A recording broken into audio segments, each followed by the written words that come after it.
Hey everyone, RemanX here with a little bit of guidance for when new teams come out, because it's really, really hard to understand how a team's going to function. And we're going to talk about it because I'm going to go back to a time when the Black Order hit the market, right? And we had built up all this hype because Black Bolt was one of the gateways for Ebony Maw, and they felt underwhelming at release. Now, there were two reasons why. Surprise, surprise, Thanos' passive wasn't working correctly. And if you guys don't remember, before, when the system went live with this, the empowered Thanos, the passive here, was not adding the extra speed bar fill on turn, and so they felt underwhelming. But the biggest problem we had was they were being inserted into arena and war meta where teams had already been established. You had a legendary soup, so to speak, of characters that were being plug and played as they were being released, Black Bolt, Phoenix, and others that were taking over the arena and dominating in some regard. Black Order showed up and were advertised as the end-all, be-all, the ultimate team, the team we were waiting for, the one above all. And they fell just a little bit flat, and it was mostly because the AI wasn't doing what we thought it was, right? So, cut to now. Now, Black Order have been dominant for almost a year. That's right, guys. By the time we get to April, it will be a year since this whole thing came together and we saw the team assembled on the battlefield. Now, still no Cole reliable farmability. You can count the premium orbs and other orbs he may or may not be in as farmability, fountain ability, whatever you guys want to call it. However, this is the single most invested team. And we're going to talk about something that when we're talking about positioning teams, I think it's important to talk about it. So we're going to start with Black Order, right? So Black Order, big problem with them, and we had this come up today, was the power of Thanos now that he's hitting G15. When he's flipping, those bleeds are ticking for amazing numbers here. But let's just talk about it. Thanos, high consideration for G15, right?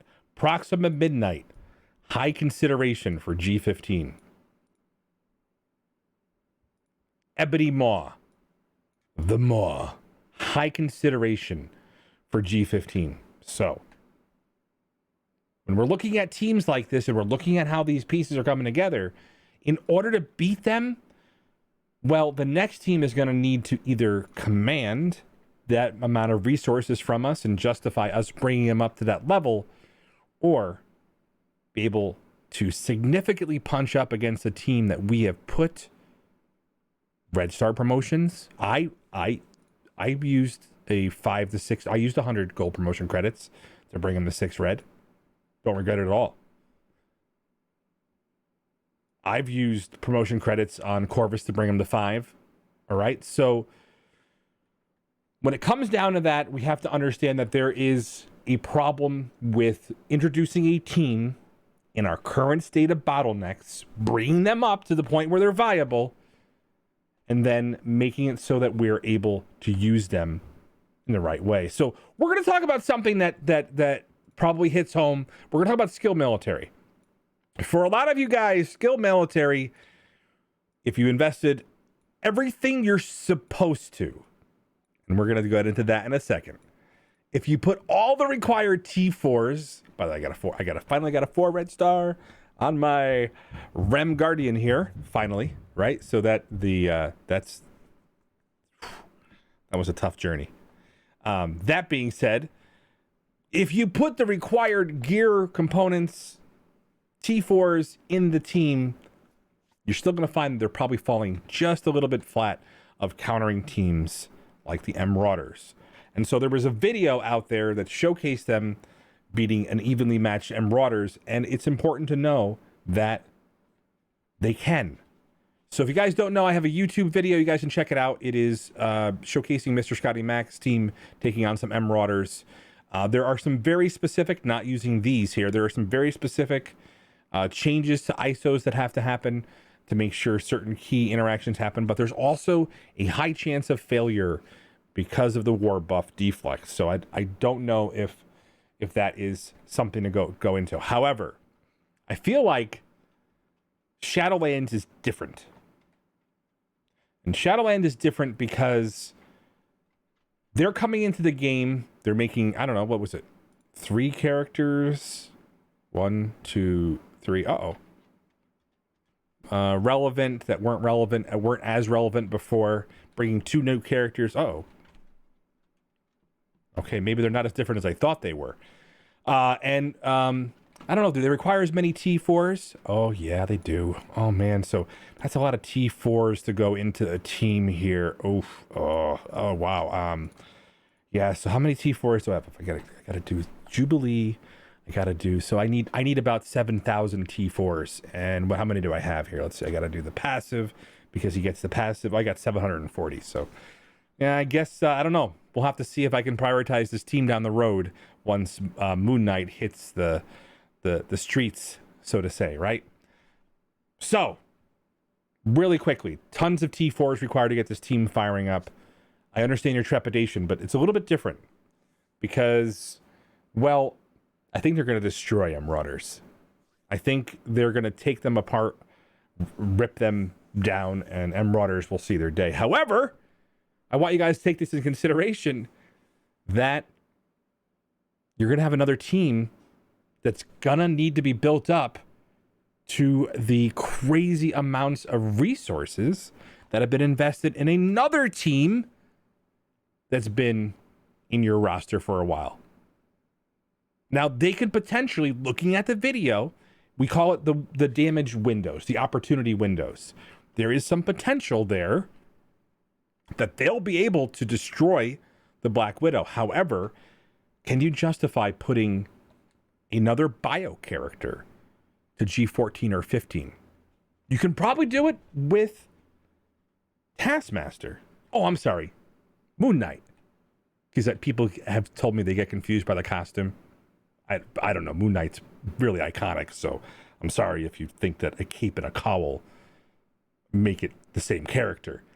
But when Moon Knight hits the street, I guarantee you he is probably going to be worthy of consideration, knowing what I had to build up and how I had to just allocate resources for Dark Dimension 4. Having another Mystic character may be worthwhile. However, you'll have to make some determination based on whether or not you're bringing in Hela, and if you want to go through Cosmic a little bit slower. Don't worry about it. You're not going to be rushing through anything. G15 is still far out of the picture. So before you guys panic, the devs have made a commitment to us about making Shadowlands relevant, making them a significant war team. So I think they will be. But you guys remember something. I do things so you don't have to. I'm going to be beating Dark Dimension 4 and reserving resources for these characters when they release. And I'm sure Vrondius will make sure I don't waste my resources. He'll try. But we'll definitely take him for the full test to see if they're worthwhile, because I understand. I get it. There's definitely some concern over this, but I don't think that anybody wants Marauders and Black Order to have the dominance they've had in the past. Again, Red Stars, ISOs, all things being equal, I do anticipate they'll be able to decimate the other team. We'll have to see. Stay tuned, guys, because remember, I do things so you don't have to.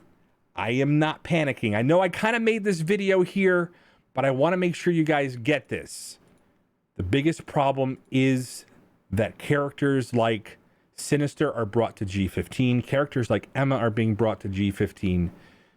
And whenever we've created a PvP environment, war, arena, and now RTA, we have to take in consideration that these characters have to match each other. And with the bottlenecks of T4s and the bottlenecks of the gear tier, the orange gear, which is still not readily available or farmable, fountainable, you're still making decisions that are impacting your roster on a daily basis. And I am one of the most krakeniest of krakens out there, and I still am stuck behind in resources and justifying what I can bring up on the team. Because all the things I want to bring up, or I need to bring up, these T4s on these new characters, when they're being reworked, Wave 1,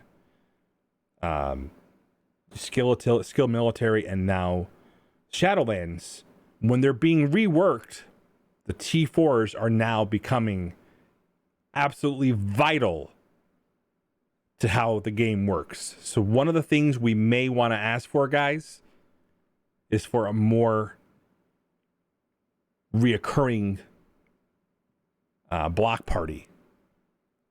T4s are still one of the worst resources out there. You guys may have thousands of them, but if you guys are going to bring these rework teams to relevance, you're going to need them. All right, guys, check it out soon. I'll be dancing here on Twitch. We'll be showcasing Jubilee in all her power. But yeah, that's a lot of G14s and G15s to make them work. So let me know in the comments what you guys think.